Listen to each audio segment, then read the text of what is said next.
Good evening. I'm Elizabeth Palmer, and I'm a reporter for CBS Television based here in London. Thank you all very much for coming. I'd like to introduce our guests to begin with. I'll start to my left, Zaki Chehab, who's the author and journalist and editor of ArabsToday.net.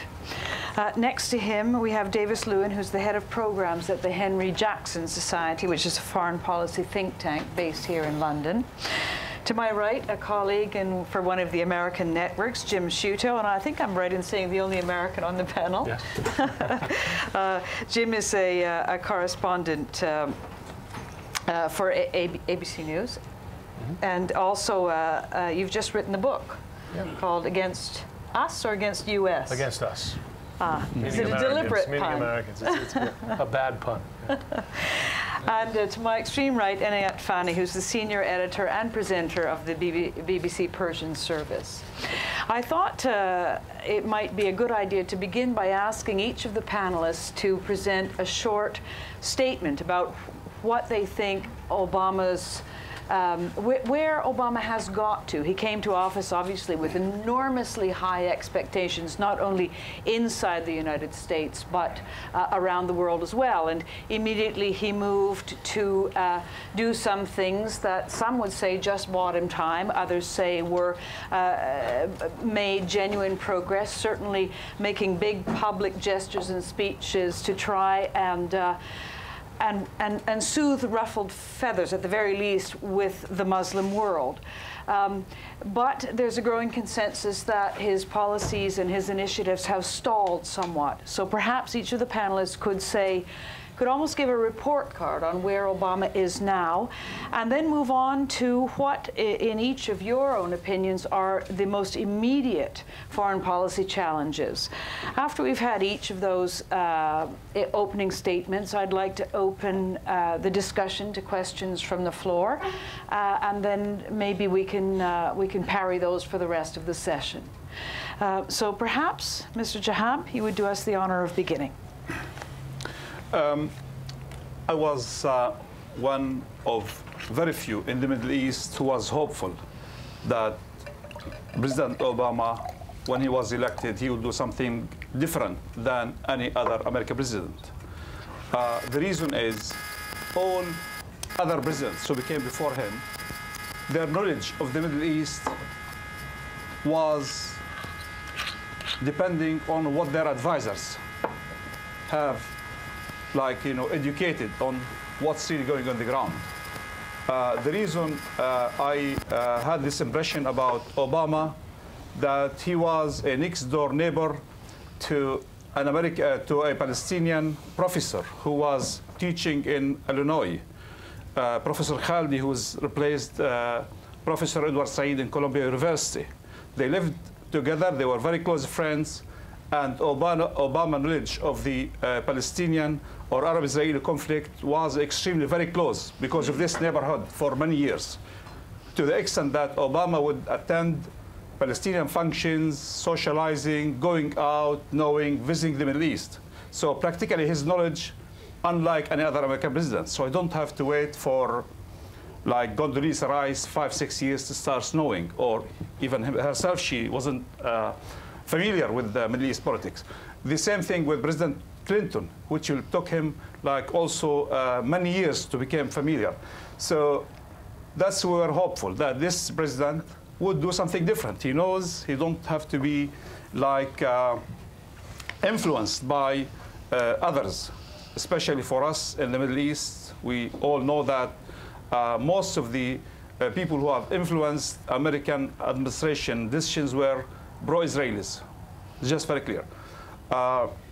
Anyway, after his election as well, his first day in office, and even his first official phone call was to the Palestinian president, Mahmoud Abbas, from the White House. Just that morning, the day before he took office, they called Mahmoud Abbas. He was in Jordan. They asked him if he can be in Ramallah, because he have to expect the first call from the president.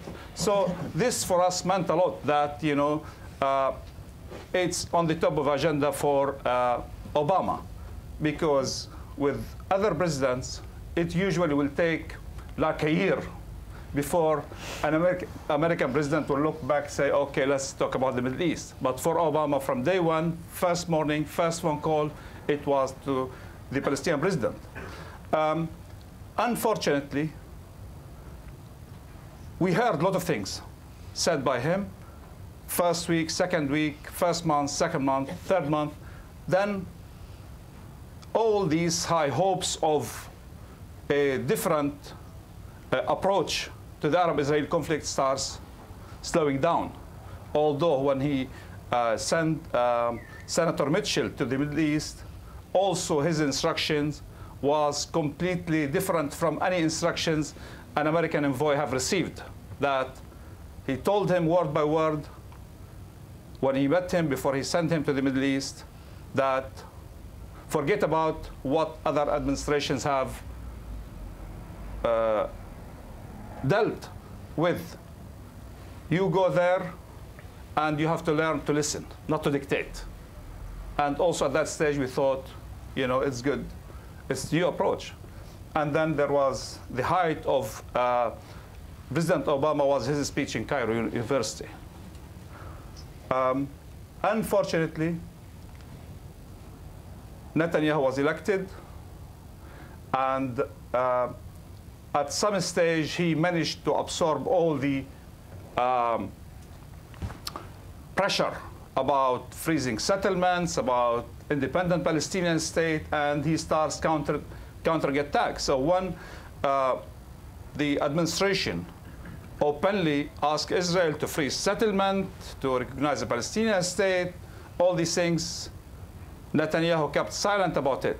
And the next step was he starts mounting pressure on the administration, trying to like puncture whatever interest it have in trying to like revive what we have at some stage called the roadmap, where, you know, progress can be achieved by the Israelis making a commitment, the Palestinians doing similar commitments where they can make the progress. Definitely, this have like influenced the whole atmosphere within the Palestinian, to the extent that Mahmoud Abbas, who was like, you know, after a couple of years of like a honey-moon relationship with Olmert, all these kind of talks and praise about how nice he is, how moderate he is, did not really have helped Abbas in even taking a one Israeli checkpoint out of West Bank. So Abbas got to the stage that it's not going to work, his reputation like down to the ground, the conflict with Hamas, the failure in any achievement, the failure even in telling the Palestinians, look how moderate I've been, all the talk about like a progress with him, his moderation, his like being different from any other, did not really make any something fruitful to make the people in West Bank feel at least something different than the people in Gaza. Carry on. Yeah. Anyway, this really have led to many things in the way Mahmoud Abbas have been thinking. And practically he ended up like, you know, as a result of a pressure from Fatah movement and the leadership around him to practically rethink all his policies, where he felt that the Israelis are playing, the Americans have really no influence, and they will not really do any serious measures towards the Israeli government to try to. So practically we are now to square one, where I do believe that Mahmoud Abbas is extremely serious about that he will not go to any peace talks with the Israelis if there will be no freezing settlement. So I was going to ask you to say, what is the single most important thing, in your view, Obama could do to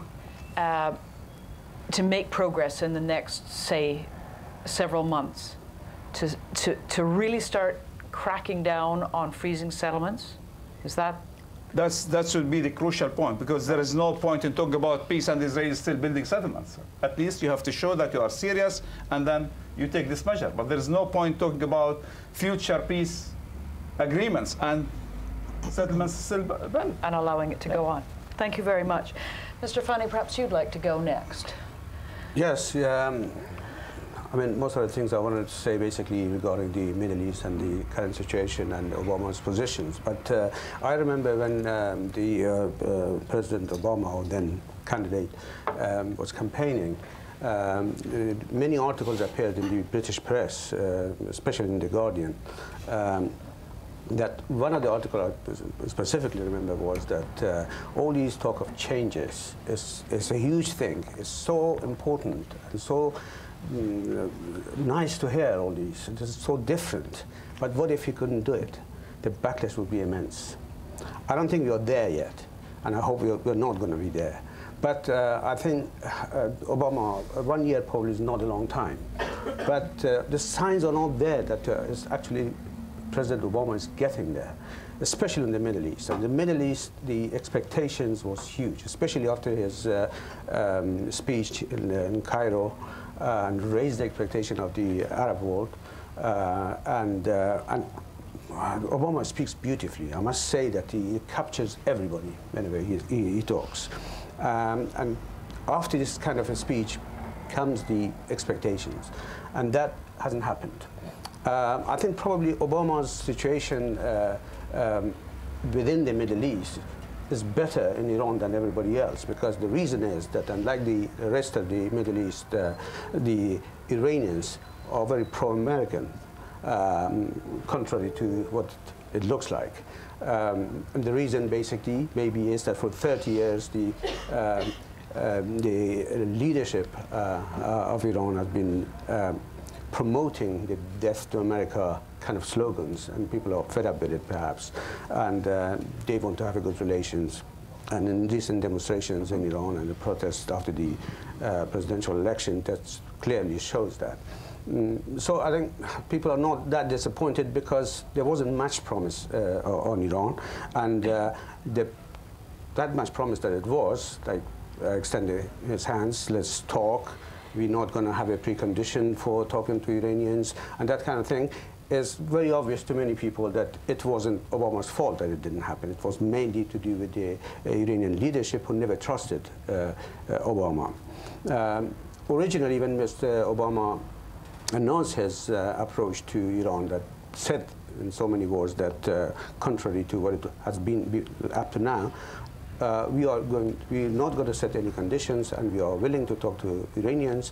And his speech, in an inauguration speech, later on at some other occasions, specifically during the Nowruz or New Year's, Iranian New Year, that he sent a message. But the message was short but very beautiful, very to the point. Basically saying that the Iranians celebrate New Year because it's the beginning of the spring, and is the philosophy behind the Iranian New Year is to everything is renewed. So that's why we should do the same with the Iranians. And he addressed specifically the leadership of Iran. Up to then, if there was a message, like President Bush also sent a message sometimes, but it was addressing the Iranian people and nothing to do with the leadership. But Obama did the opposite. So it was very clear that Obama was extending his hand, and he wanted to talk to the Iranians. The immediate reaction wasn't too bad. Mr. Ahmadinejad's reaction was that we also want to talk, but the talk should be based on the mutual respects and this kind of thing, which fair enough. I mean, that was Obama was saying the same thing. But later on, the supreme leader was his reaction was slightly different. He said, "Okay, that's good to talk, but nevertheless, we know that behind this velvet gloves, there's an iron fist." So how do we know? I mean, nothing had happened. They hadn't even sat down to talk about it. But that meant that the whole proposal for talk to the Iranian was rejected by the supreme leader.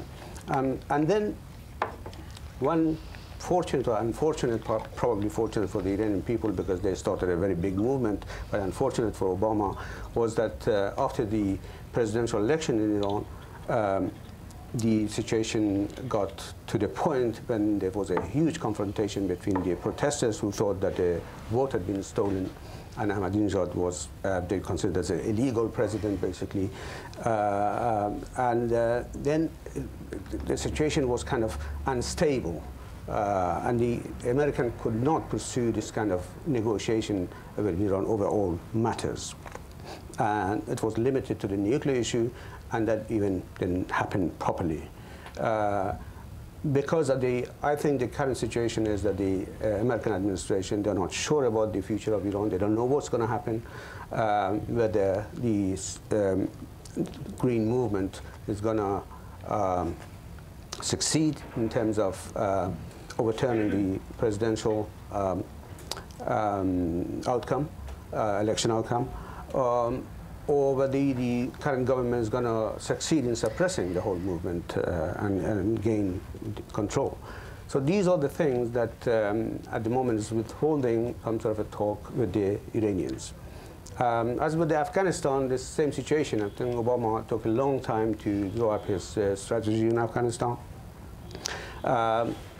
Some people think that it's a good thing because Obama is a very rational person. He thinks and thinks a lot, perhaps, and negotiate and consult so many people in order to draw up his policy and strategy on Afghanistan. Some people think that it's finding it very difficult. They don't know what to do.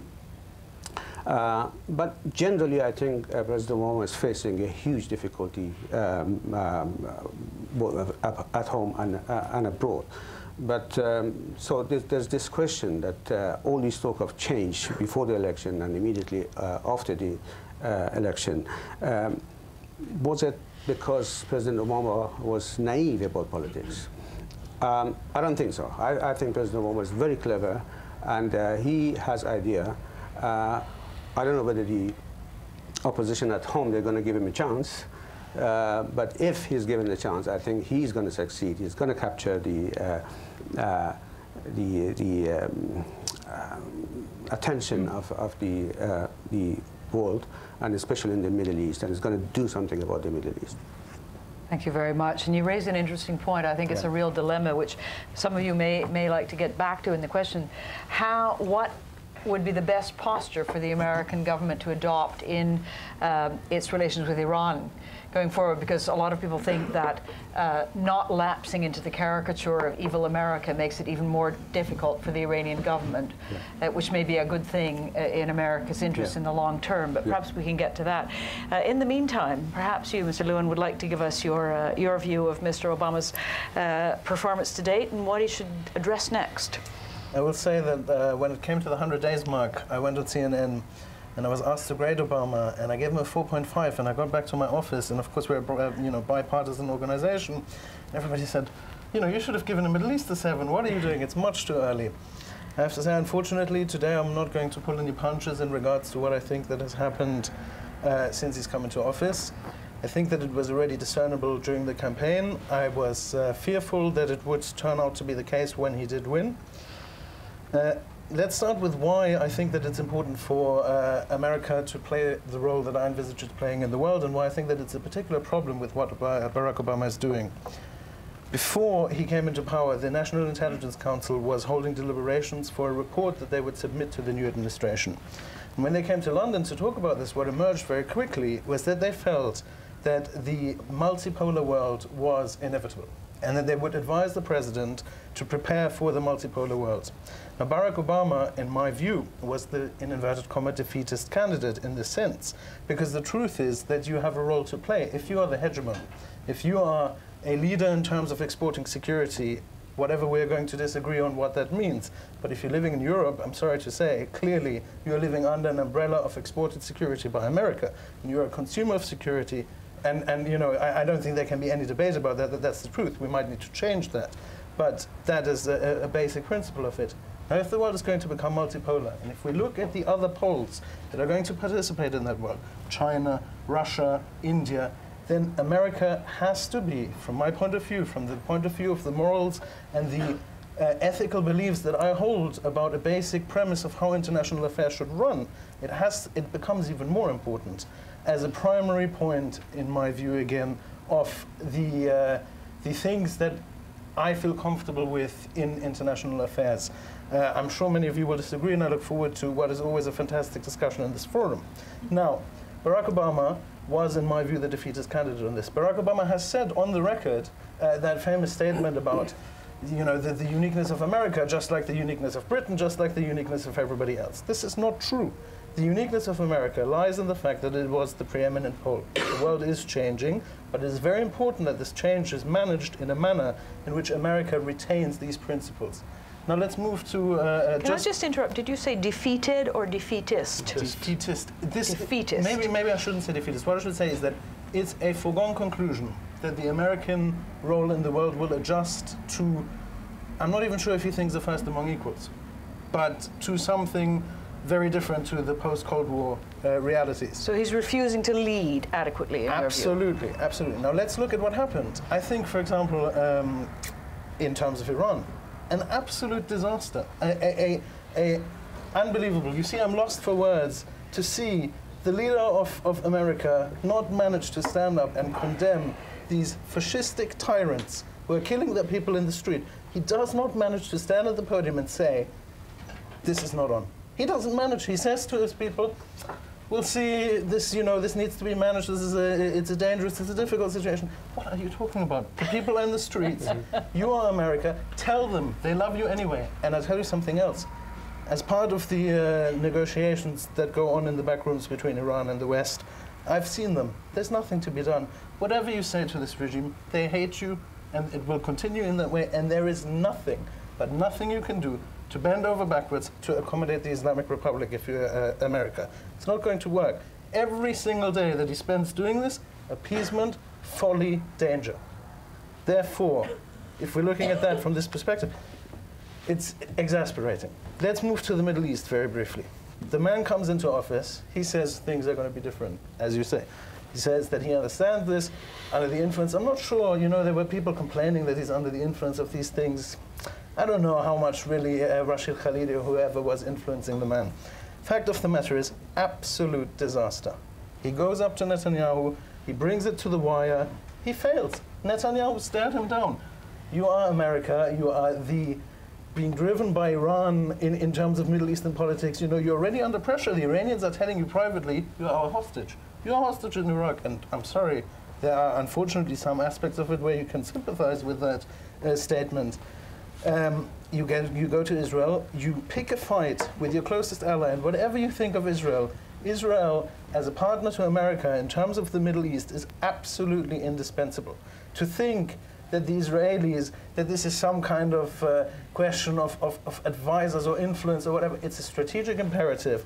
You have a region that doesn't like you, you have one guy who loves you, and he's strong. What are you going to do? So therefore, if I have to say, absolute disaster, you pick a fight, you send a guy who's going to resign. I think General Jones is, is going to resign. Not General Jones, I've forgotten the name of the envoy. National Security? No, Mitchell. the Middle East George envoy. Mitchell. Thank you very much. I think that he's going to resign because of what has happened, because he hasn't managed to get Obama to accept the deal, which was a good deal on the settlements issue. Because he went out on a limb, he picked this fight, he picked it the wrong way. The man went to the Middle East, his envoy, whose name I still can't remember, but I didn't know it before, and he arranged a deal that Obama should have accepted. Obama said Zinni, no. Was it? Anthony Zinni? No, is this sorry, the last envoy? Or the current envoy. Mitchell. Mitchell. George Mitchell. Thank you. Yeah. Mitchell went to the Middle East. He arranged a deal with Netanyahu over the settlement issue, went back to Obama. Obama said, no, we want to go all the way. Look at where we are now in terms of, you know that relationship. It's an absolute disaster. If you want to move over to, let's just pick one more. Perhaps we can pick, take Russia and China together. The missile defense shield in Russia. People were telling me for weeks, if not months, you'll see, there is a quid pro quo. Where's the quid pro quo? On Iran? Nothing. The Chinese. Do we know yet? That's a valid point. We'll find out. But everything that I've said so far doesn't leave me very hopeful that we will find out. I would be doubtful that it will come. And then on China, which of course, we don't have time to go into now, but if I may just make the remark that the Chinese-American relationship in this new multipolar world is probably the developing relationship of the greatest consequence, where I'm sorry to say that the leader of America, once again, has turned out to be a complete weakling. And we could say that about Saudi Arabia as well, by the way. He's gone over there, they humiliated him, giving him lectures about fiscal responsibility whilst hushing up the visit at home. They have sent recently, again on Iran, they sent a junior envoy. The E3+3 meet, at the level that they usually meet. The Chinese send a junior envoy. They're not coming along. They are pursuing their interests as the United States should be, in an ethical, responsible manner, but not in a defeatist manner. And the way that Barack Obama has gone about it has been a disgrace, in my view. I hope I don't get in trouble with my office again. Obviously, you don't like the guy. Absolutely. So a failing grade. A failing grade? Yes. All right, Jim, it's up to you, the American on the panel, to I'm just kick up. going to dump what I thought I was going to say and just respond directly, just for the spirit of debate.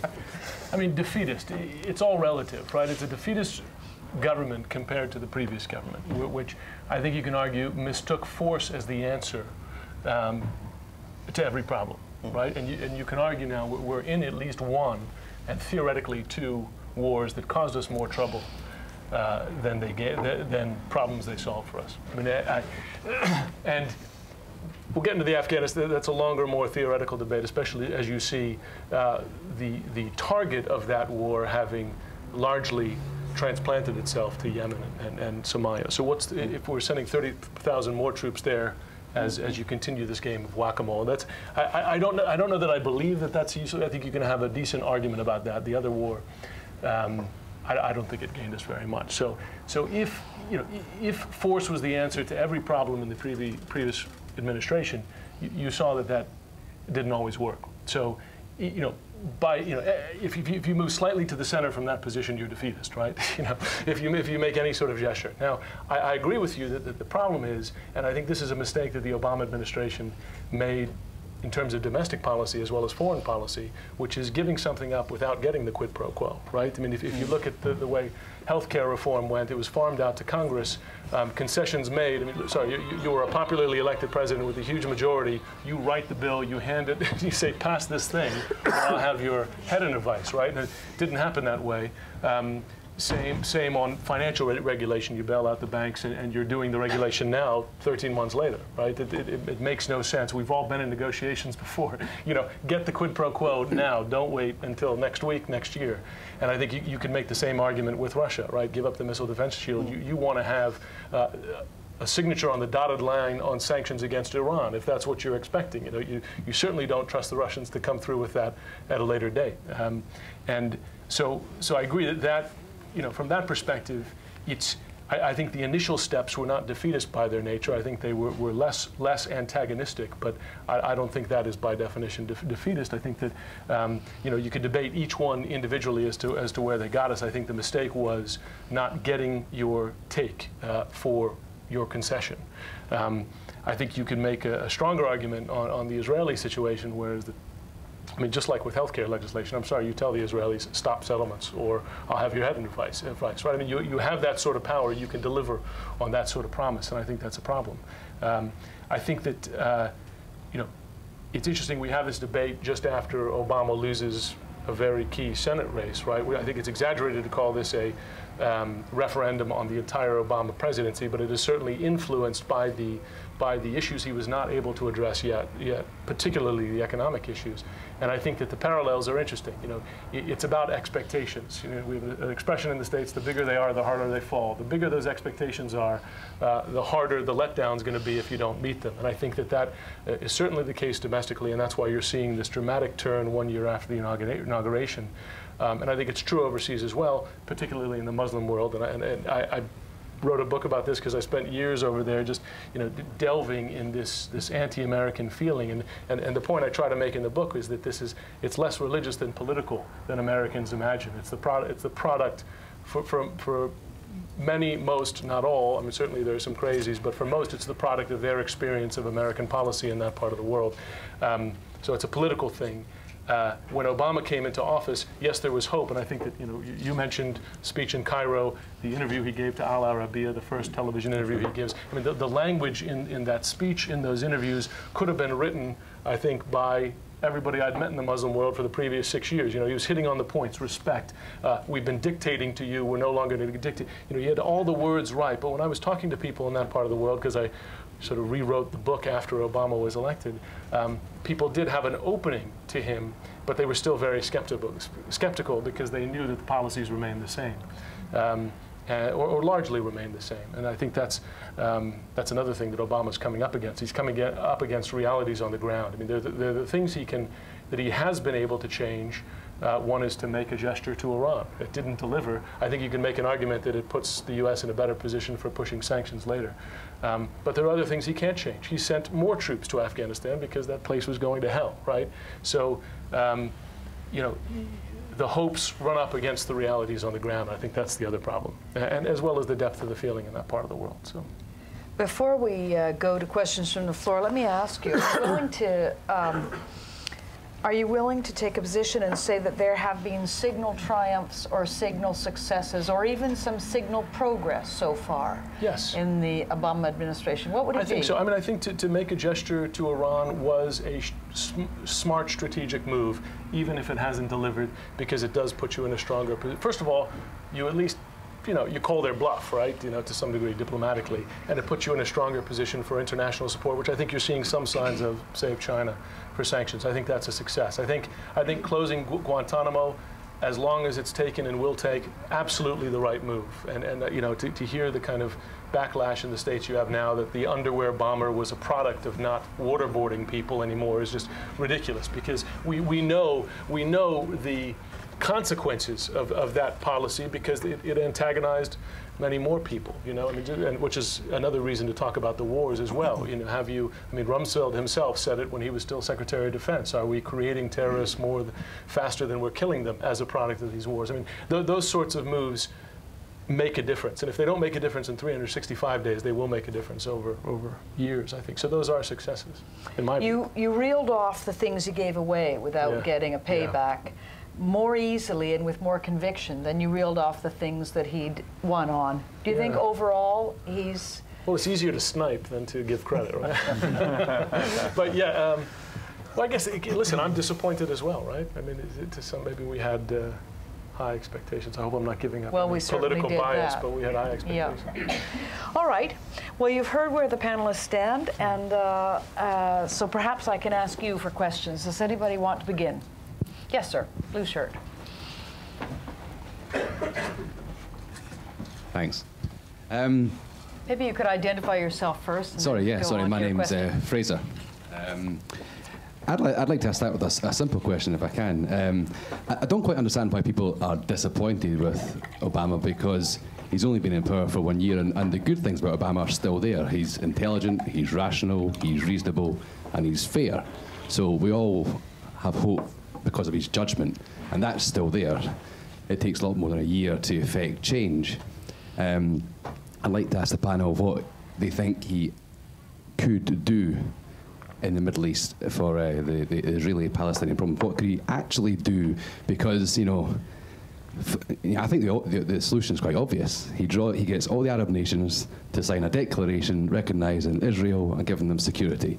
He tells Israel to get back into pre-1967 borders, and he comes up with a solution in Jerusalem to give the East Jerusalem to the Palestinians and the rest of the Israelis. And he says to Israel, sign that, or I won't give you $5.8 billion of aid every year starting next month. That's the solution, but he can't do that. So, short of that, what can he actually do? So you want an answer about the real politic of how to proceed in the Middle East.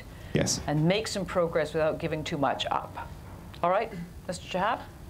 I think at some stage, James Baker, when he was a foreign secretary, he tried to lure parties in the Middle East for peace, peace talks. And when he felt that the Israelis are not responding, I think he made a statement from Washington saying, you know, I will not talk to you whenever you are interested. That's the telephone number in Washington. Call us. So at some stage, George Bush Sr. have threatened with this. And they brought all the parties to Madrid Peace Conference. So it can work. At the end of the day, the state of Israel relies heavily on the United States. And I won't agree with my colleague here about that Israel is something different. It's like, you know, it's not true. 2006 war with Lebanon showed that Israel can be a big failure. 6 weeks, 8 weeks of war, of bombing, destroying the whole Lebanon, have not helped Israel to occupy one single village right on the border of Israel. Hezbollah have forced third of the state of Israel population just to flee or go into shelters. And that was 2006. Today, Hezbollah is stronger than it was 2006. So what I mean is that the days where Israel was like superpower in the whole Middle East is not there anymore. Even Hamas, I can tell you, last year and the year before, they were like able to fire 25 kilometers inside Israel. I can assure you maybe in a year's time, they can target Tel Aviv and even further. So the kind of like Israel there saying, no, no, no, is not going to help the Israelis themselves, is not going to help the United States. The difference now that the conflict in the region is not the old traditional conflict, you know, Israel and Arabs. It's, I would say, put it in different terms. I would put it like moderates against extremists. And the difference between these two camps, one led by Washington and one led by Tehran, is that the other camp is more faster in responding to its ally than the United States. I'll give you an example as well. After the war finished in Lebanon, within a week, Iran have delivered hundreds of millions of dollars straight to Hezbollah. Everything, if you visit any village right in the border, I can assure you it's much better than Windsor here in terms of the buildings, the way they structure. What have the United States have done to help its allies in the Middle East? Nothing. It's just failure. They failed Mahmoud Abbas, they failed Hariri, they failed every single ally they have in the region. That's the difference between two camps. These in Washington and even in Europe, it will take them ages to take a decision and to implement it. And practically, they don't have the means. How they could go into war with Iran and they hardly can handle Afghanistan or Iraq or anywhere. They don't have the means. Let's be practical. You know, we covered the war in Iraq, we covered the war in Afghanistan, and we know how much they can do. They started, they can shifting forces from this place to this place. They want to close a chapter in Iraq, move them there. But they can't really handle every single front by force. So the only measures which will be taken is to address directly. If you care about the state of Israel, you have to tell them, stop there, because the kind of refusal by Israeli government to make peace with the Arabs are recruiting more extremism. And I can assure you, when the war on terror started in 2001, it was only in Afghanistan. Now it's everywhere. Thank you. Thank you. Mr. Lewin. And let me phrase the question quite specifically. What could Obama do, say, in the next 6 months to a year to make real progress in the Middle East? Can I phrase it this way? That's not what I meant. I mean my answer. Yeah, please. I mean my answer. Can I phrase my answer in the way to say, stop pretending that the Israeli-Palestinian conflict is the center of the world. Give them some space. In order to be able to, this conflict can only be resolved by negotiations by the parties together. Pressure has to be exerted very heavily in both regards. But there are things to dismiss. I mean, I have to say I have immense respect for Zaki, in particular his contact on the ground, but I don't see the strategic picture that he's painted in terms of the nuances that exist. Possibilities in the Netanyahu government, possibilities under Mahmoud Abbas, very, very complicated, very difficult. Mahmoud Abbas is essentially Mahmoud Abbas and no one else, in a way. And then you have the Hamas-Fatah split and so on and so forth. I think what they have been doing, and they have quietened down, and they have begun to try to do some capacity building in the West Bank, and there have been improvements, there have been checkpoints removed and so on. It's not true. Sorry, this is not true. I can tell you this is not true. Huh? There are other people who know. What do you mean? Who know. I will admit, I haven't been to the West Bank in a long time. I think this is one of your failures in trying to pinpoint that you are sitting here in London trying to build a picture. That's really the trouble with people like you. You are sitting here, you don't know what's happening on the ground.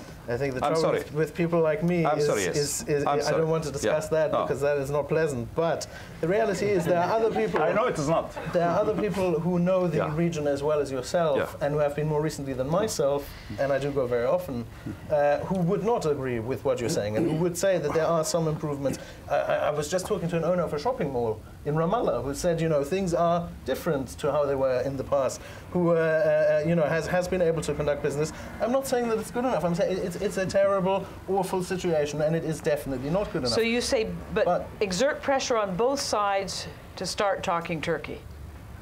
Turkey, yeah, I was thinking Turkey, no. Exert pressure on both sides to lead them together, but do not come with your prepackaged ideas and proposal for now. And I think one thing that Zaki said that is absolutely crucial. Here, what you need to do is you need to build allies around moderate and around extremism. These are the fault lines through which you will be able to make progress on it. And you can build allies in that way. There's no question about it. Both on the Palestinian side and on the Israeli side. In the Arab world as well, there is no question about it that there isn't an appetite for extremism, in my view, in general, overall. All right, would you like to take a shot at this, yes, Mr. Fani? Yeah, but I think the situation with Arab and Israel in terms of extremism and the very hard-line views that the Palestinians had before, the situation is completely different. I think the majority of Palestinians are for the two-state solutions, even the Hamas, they're all there. And this is, unfortunately, the Israelis are not taking advantage of this situation, or maybe they don't want to. But the thing is that what Obama can do, I agree with the gentleman that 1 year is a very, very short time to get a result from all these policies.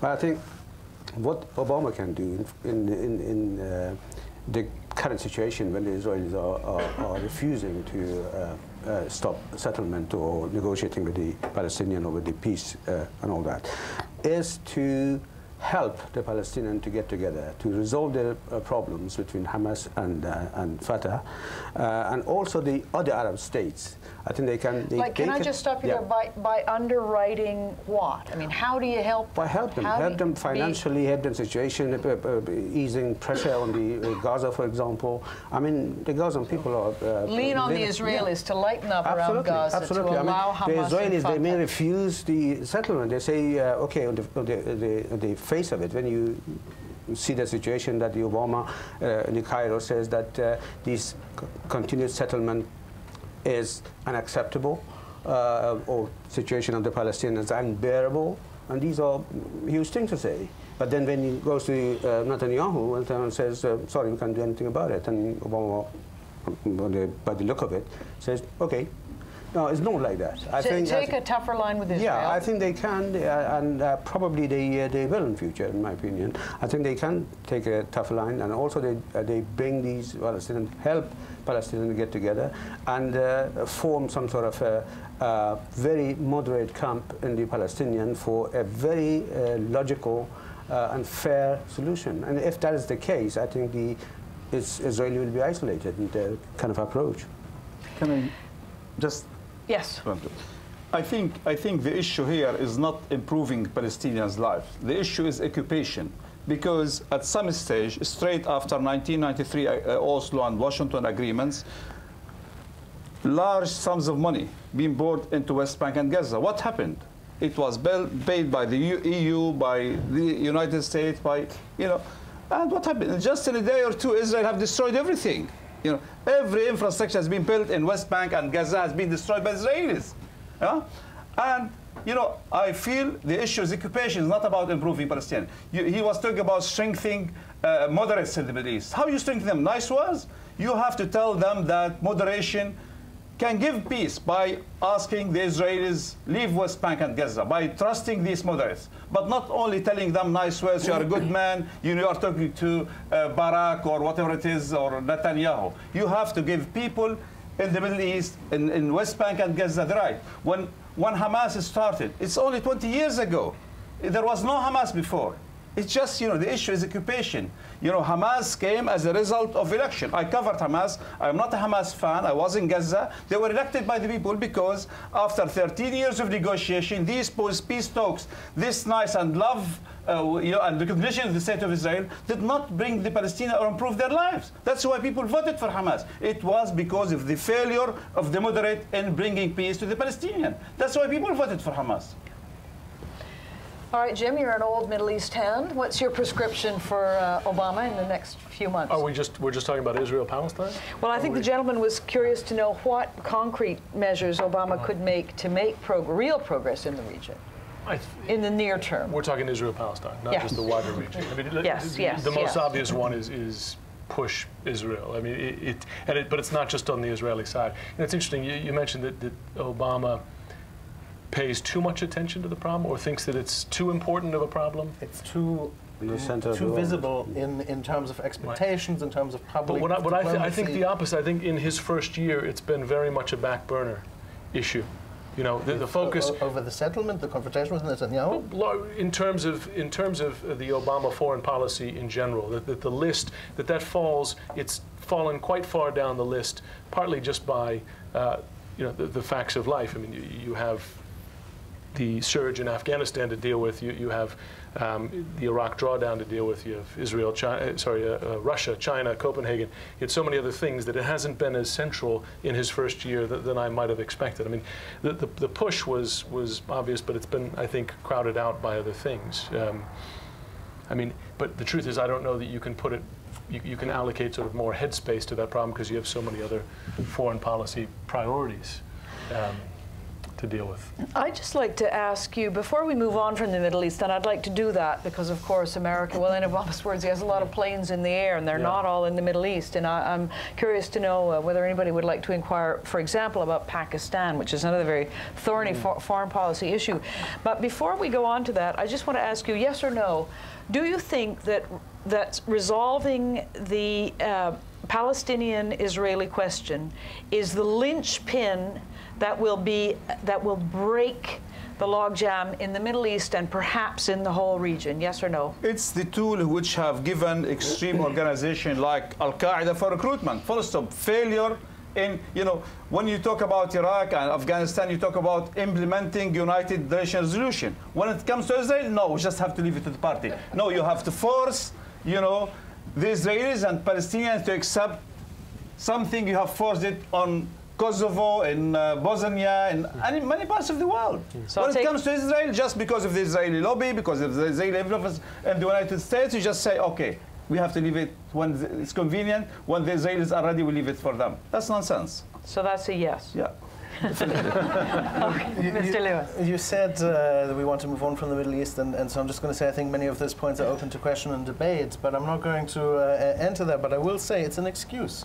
It's merely an excuse, and that means that another excuse will be found once this excuse doesn't exist. So that's a no. It is no. It is a no, exactly. It's a no. It is an important one. It's an important factor, but I think it's important that we move away from this idea that this is the end-all and be-all solution to all the problems, because it just isn't.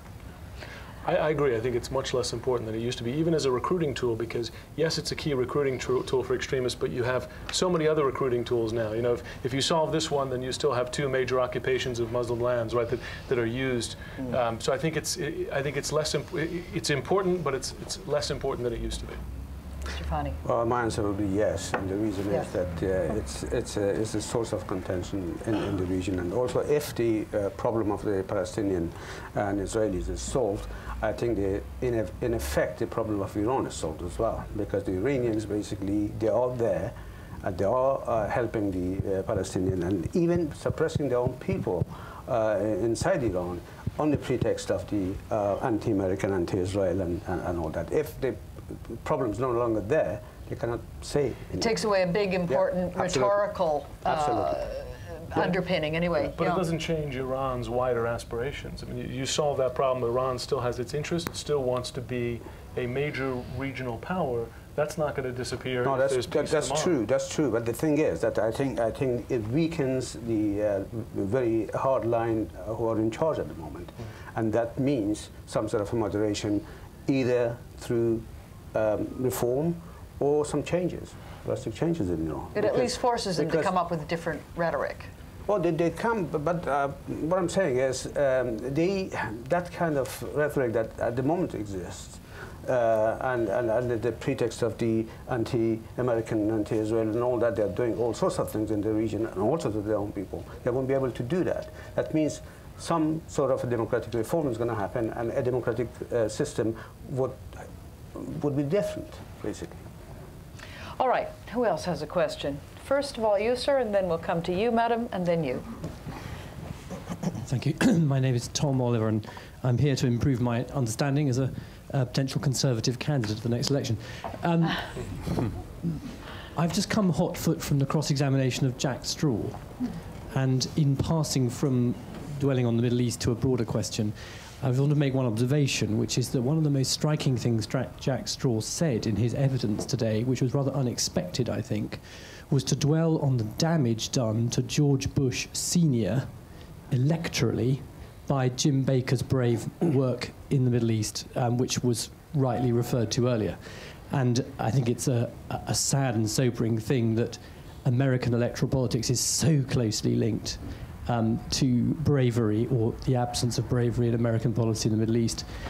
And it clearly was in terms of Clinton's exploitation of Bush's work, in Bush Sr.'s work. My question following on from that is, I think I agree that the Middle East is becoming less of an axiomatic issue in real life in the world, because there are many other issues that are becoming more important. But it seems to me that the biggest problem is that it remains perceived as the biggest problem the Americans have. And all the while, for example, the Chinese rise in the world is actually making obsession with the Middle East more and more out of date in terms of America's strategic priorities. So my question is, how is it going to be possible to encourage American governing classes of both parties and of none to recognize that there are bigger fish to fry, and that by doing that, by being, if you like, a more mature force in the rest of the world and in facing up to the problems of China in particular, that may actually achieve what you were saying you wanted, which was to, if you like, take the eye off the ball enough for there to be a bit less self-consciousness in the Middle East. Jim, maybe you'd like to take a run at that. Well, you know, listen, I spend a lot of time in the Middle East, so I hear all the time about the power of the Israeli lobby in American politics. We know it's powerful, but I think it's always exaggerated. And just one example. We just elected a president a year ago, seems like a long time, who campaigned on talking to the Iranians, right? It was a very public position, a controversial one. He paid a political price for it, not just from the Israeli lobby, just because that was crazy talk to talk to our enemies. But people knew that it was position, and he won, and he followed through on it. Didn't deliver, but he did. So, I mean, something that the Israeli lobby would be very much opposed to, it Israelis thought was crazy talk from their own perspective. So I think that, you know, I think it's exaggerated. It's powerful, but it can't. It's not. It can be exaggerated, if you know what I'm saying. So I think that you know, it's worth factoring that in. What was your first question? Was about. The main question is about how does one move American political consciousness in general, both Democrat and Republican, away from obsession with, if you like, the power breaking in the Middle East and towards actually being a successful power in a wider world? Well, this was the point I was going to make. I'm glad you reminded me of that. And I bet you have the same experience. We work for 2 out of 3 of the American networks. The number of minutes on the evening news or the morning news that we spend on the Israeli-Palestinian problem today compared to 5 years ago, it's 1%, maybe? I mean, I spent in 2002, 2003, I spent weeks in Israel covering suicide bombings. We went to the West Bank all the time. I haven't been there. I mean, when I go back now, it's because I really want to go. They don't send me there. We don't cover that anymore because we're focused on Iraq, and then we forgot about that, and now we're focused on Afghanistan. But to some degree, that's a measure of where American eyes are pointed. You know, they are pointed to other issues. You know, both in terms of television coverage, but public attention and therefore political attention. You know, the issue of Pakistan, Afghanistan, Iraq, Iran, that kind of thing. I mean, just one measure of how I think we have moved on, or we are moving on. Can I just make a comment, please? Yeah. I've been covering Western politics for the last, I can say, 25 years. I've worked during Thatcher years, Major, Blair, and I've covered practically every single European summit, American election for many years. I know leaders very closely, and I can tell you they will talk indoors something towards the Arab-Israeli conflict, and they'll say openly something different.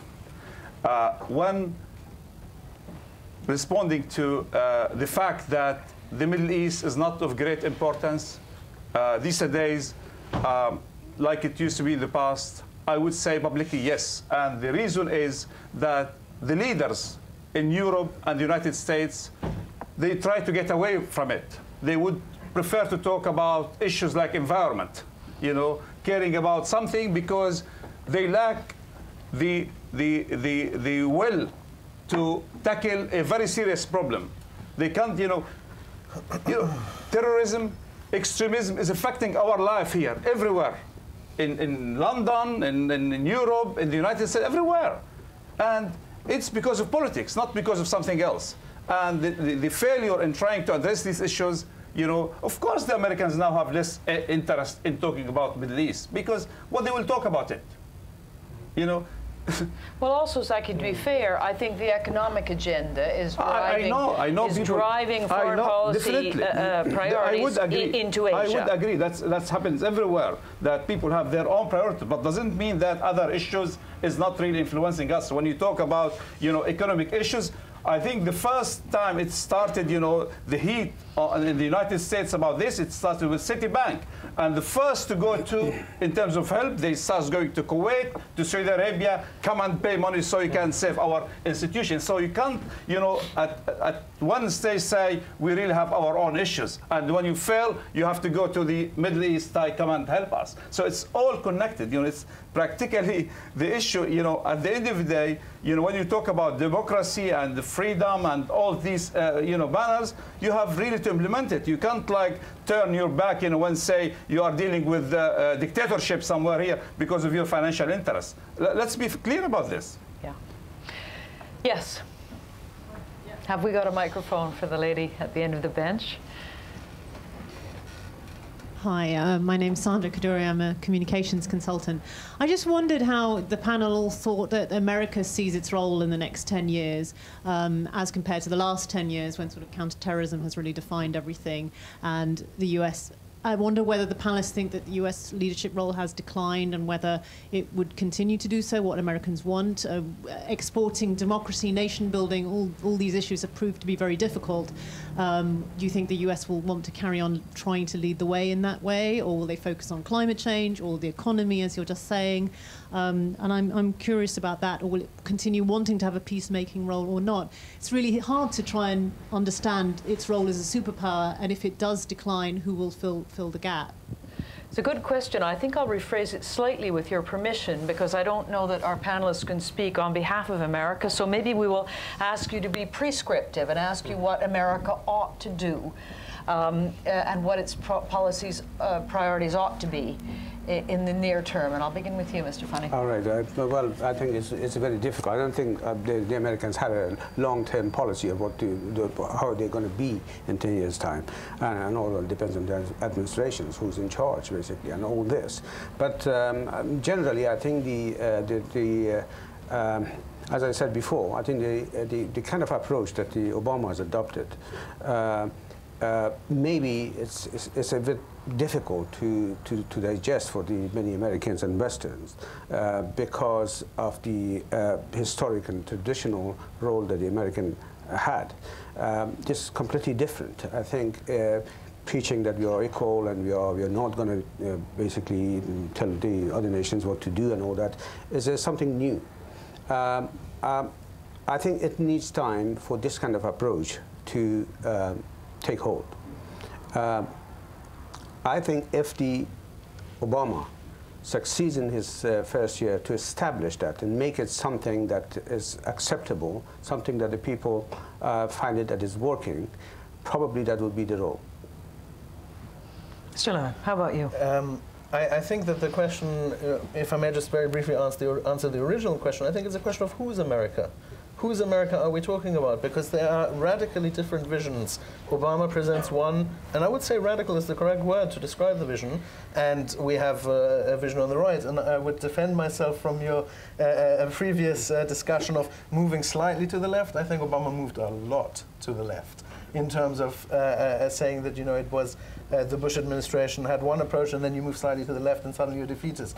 I don't think that's true. The idea behind the Obama ascendancy to power was one of pre-accepted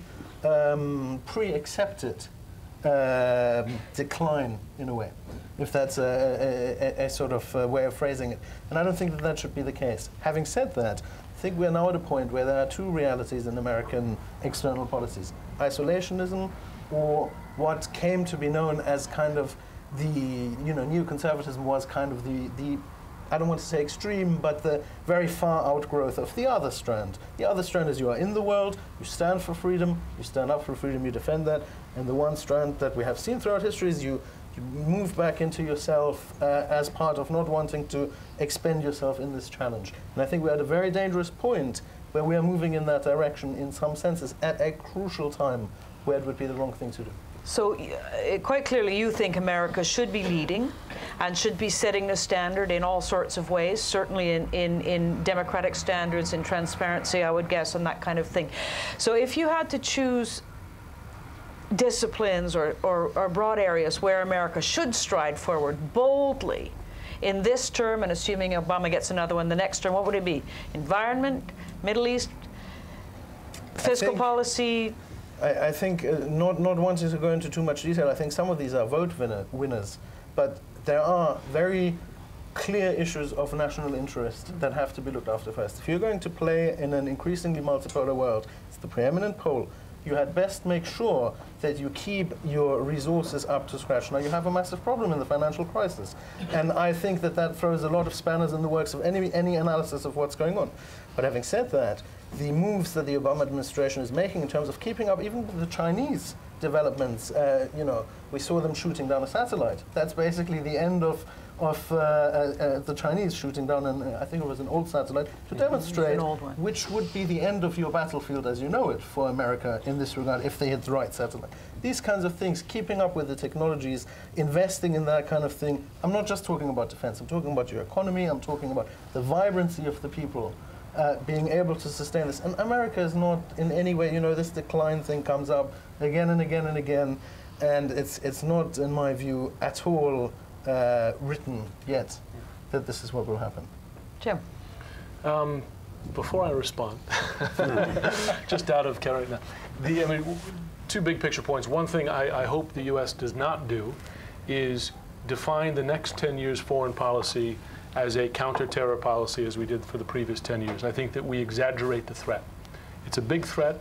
I don't diminish the deaths and the losses on 9/11. I was there, certainly, but it was not worth these 10 years. The two wars, the breaking of our laws, all the huge financial, diplomatic, and cost in human lives. And I think that's a mistake. I think you have to put it in its box and deal with it, but not reorient our country's aspirations as a result of it. That's one thing I hope we don't do. I think what we need to do, and I think many things fall on from this, is correct the, I think, rotten problem in our political system right now is that we are completely paralyzed for solving the most basic problems. There is no conversation. The healthcare debate, there was no debate. It was, just as long as the Democrats had the numbers, they were trying to push something through, but there was no give and take. And if you don't have that, the system can't solve any of the host of problems that we have to deal with. Financial regulation, don't even talk about green, sort of environmentalism, because you can't even discuss it at this point. And I think, and that's not just Obama. That's a national mission to solve the way we deal with problems and can go forward. And that'll be key in retaining our power going forward. But just on the small point, I think in terms of Obama retreating. So this is a president who's sending 30,000, actually 40,000 more troops to Afghanistan. He quintupled or sextupled the number of airstrikes inside Pakistan over the Bush administration. He's just about to do the same, maybe not to the same scale, in Yemen and probably in Somalia. And currently has something like 10 or 20,000 troops in Haiti in an aircraft carrier off the coast. Okay, so this is not a wilting flower, in terms of the use of hard power abroad. So I think that certainly there were changes, but not nearly as dramatic as Fox News would tell you. I must respond. And I'm not calling you Fox News. I was going to say, I must respond just very briefly, since I feel that was in reference to my point. If I may just say, I agree with you. I never understood why he was so adamant on the drones, even in the election campaign, because he clearly didn't like these kinds of military themes, but this was one theme that he was ahead of the Bush administration in a way. Good policy, no question about it. Haiti, I wouldn't count. It's a humanitarian issue to my mind initially. Afghanistan, I beg your pardon, but there was the British Defense Secretary, Mr. Ainsworth, was calling Obama on the time he took. When that happens in those months, I don't think that we can say that this is a successful execution of your policy. I think that's dangerous dithering over nearly the course of a year. He did the right thing, and it's wonderful. What that about he did the it. 6 years that the previous administration waited to send those troops? We are not talking but I'm about saying, the previous but if administration. we're distinguishing one from the other administration, that's dithering, you know, in capital letters. I haven't said that I was all in favor of the previous administration's policy in Afghanistan. I think there are huge problems there. But I would just say, as far as he's concerned, to cite that as a success, I'm not yet convinced, although he did make the right decision, and I have said so many times.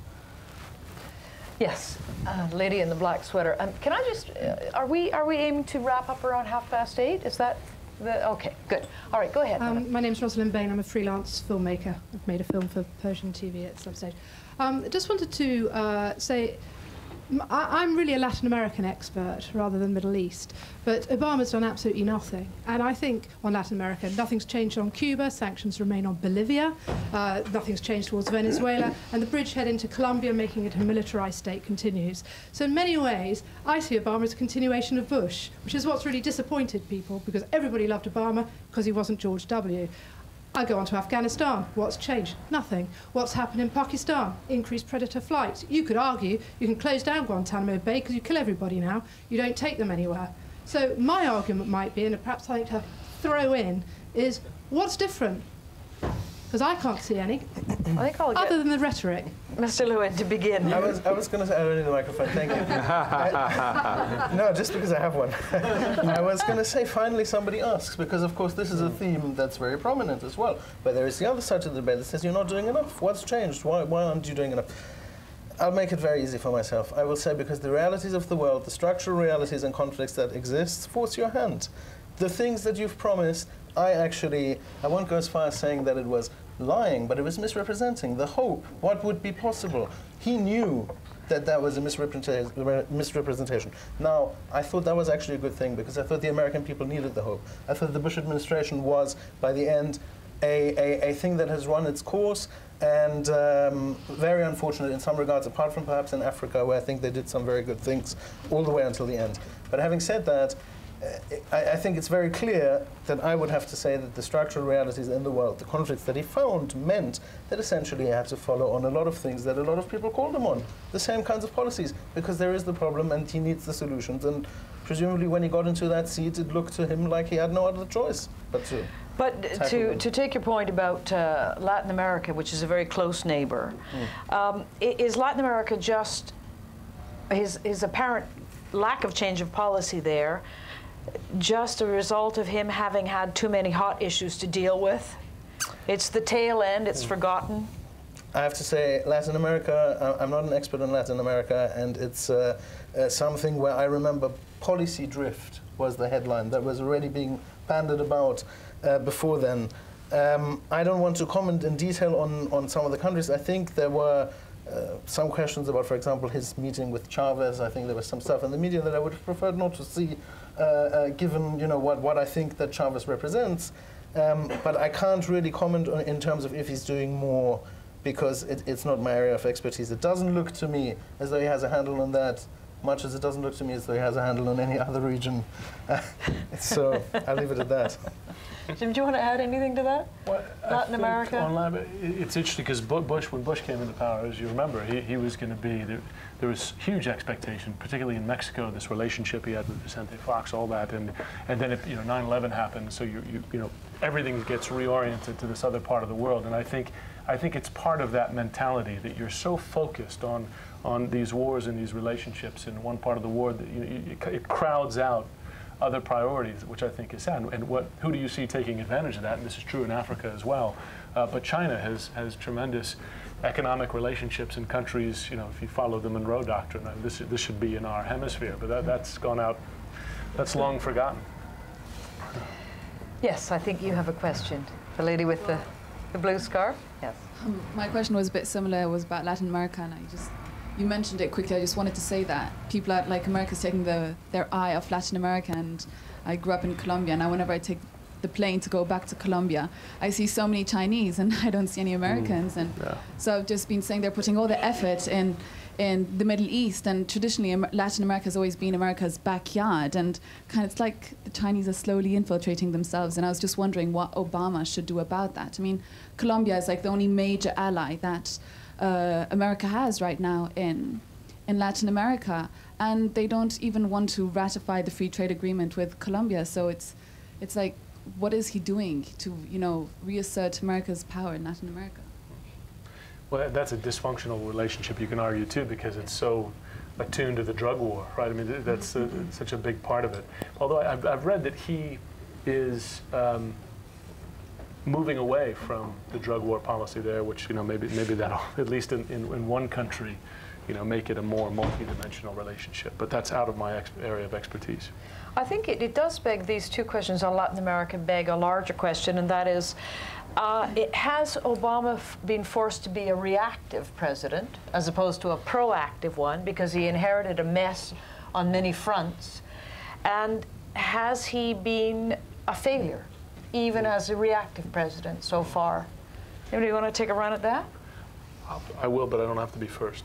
No, I mean, I will. I would say, I don't think it's clearly, I will go first because you went first. I mean, I don't think he's been totally reactive because some of the very things we've talked about have been going out on the limb, right? I mean, well, a rhetorical limb. I mean, we've all agreed that he talked a good line, and right away he was proactive in talking to the Muslim world and saying, look, we don't want to be your enemy. No, but engaging or offering to engage Iran is a...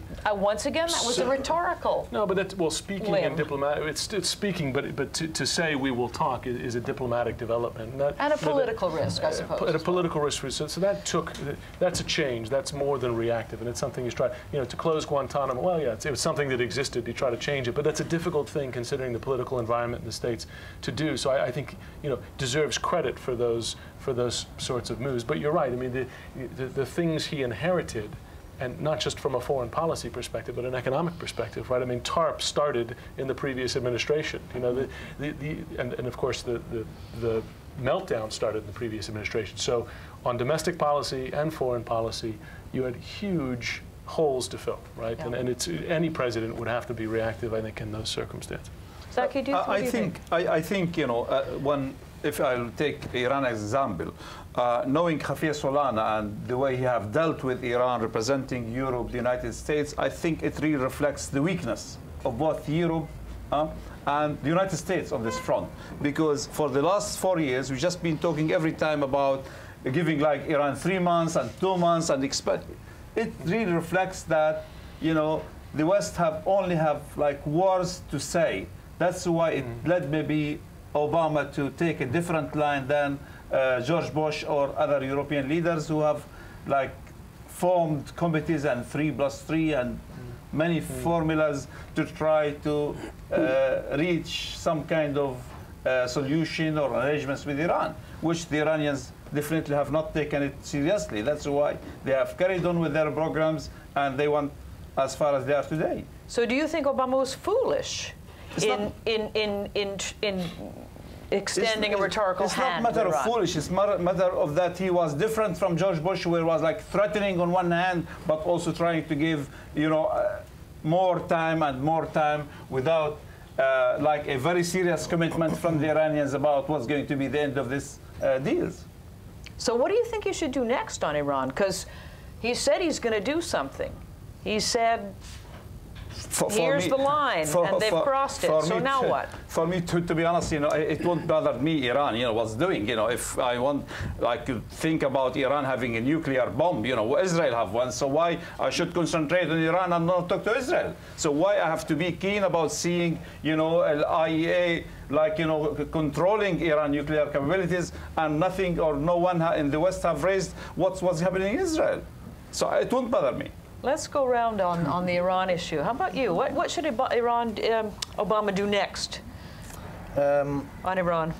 If I can just put it this way, we are now in a situation where Europe, after all this time, what was going on under the Bush administration, the Europeans are looking to the Americans and saying, what are you guys doing? What's going on?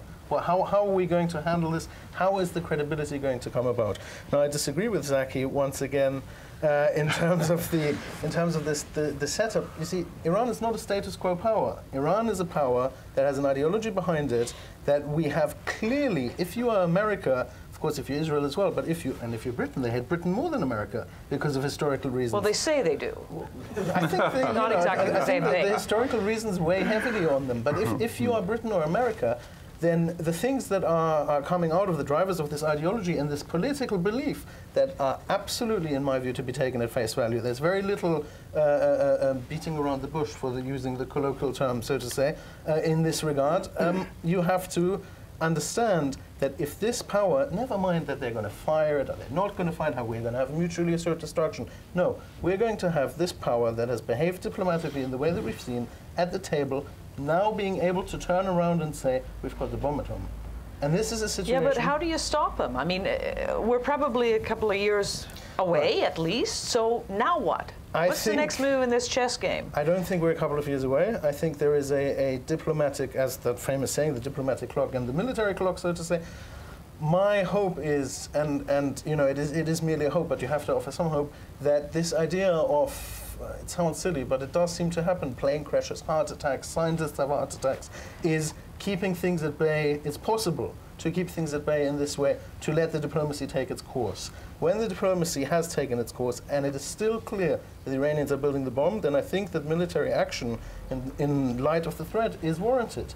And I think that it will be able to build a coalition, including Middle Eastern states, that will partake in this. Down the line. Yeah, all right. Mr. Fahmy, this is in your bailiwick in a big way. How do you respond to that? Basically, I think any kind of military attack on Iran will be a disaster for everyone, including the attackers. I think that's the current situation in Iran. I think the reason that Obama and the West at the moment, they are taking it very slowly on nuclear issue is they want to know what's going to happen with the political situation in Iran.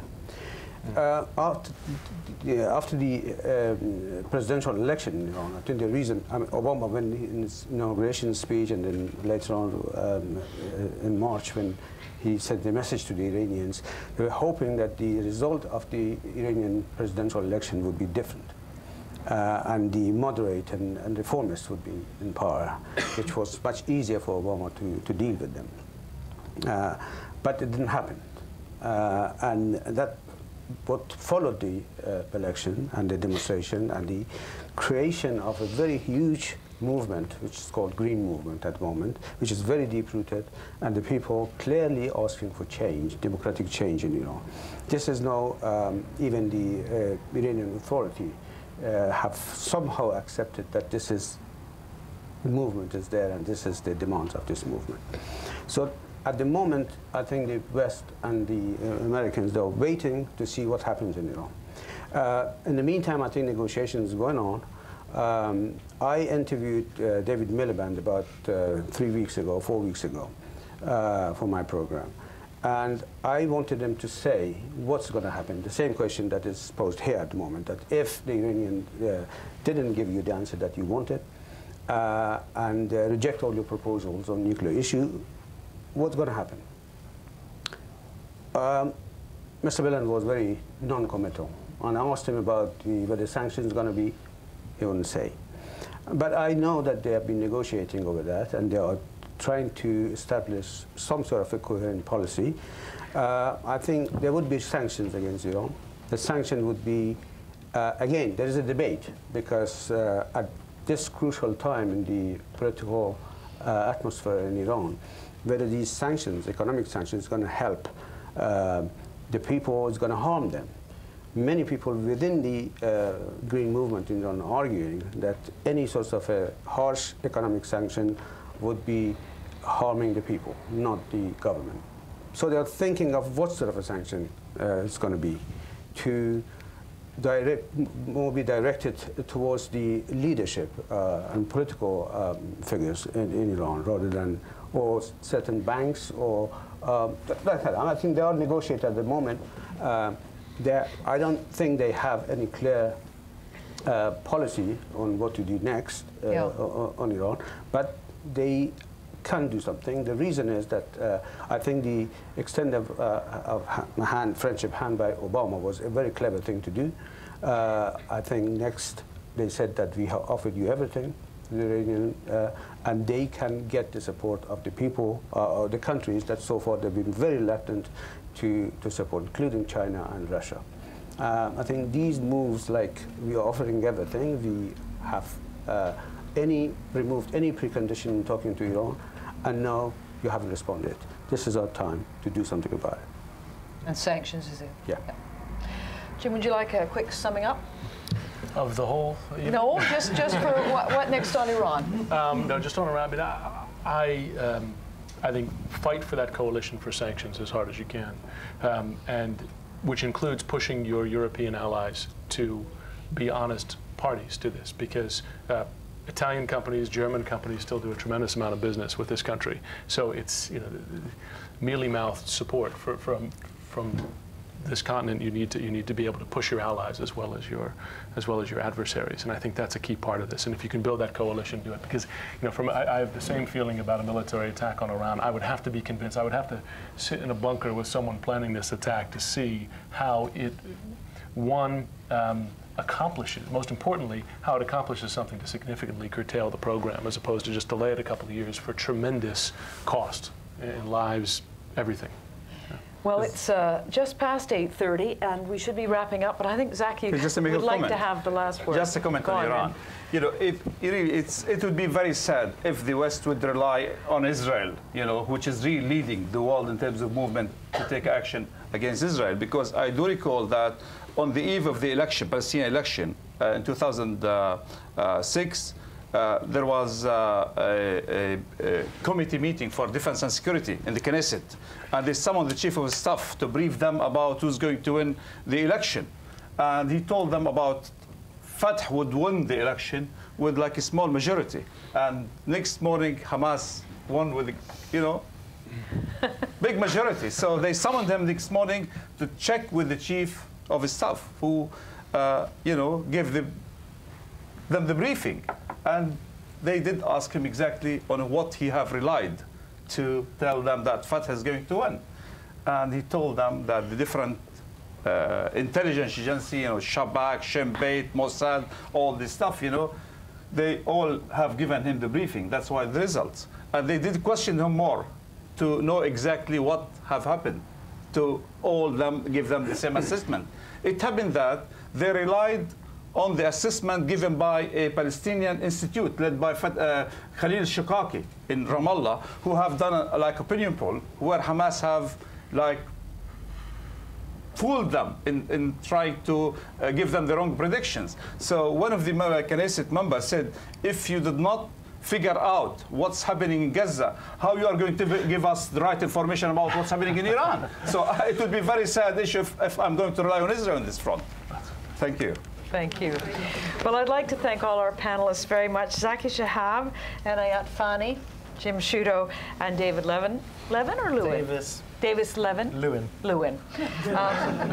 And thank you all very much indeed for coming this evening. I think the panelists will be around if you'd like to come up and take up more questions that didn't get asked. And I should point out also that Jim Sciutto's book, Against Us, is for sale here on the table to my right if anybody's interested in coming and having a look at it. Thank you very much indeed. Thank you.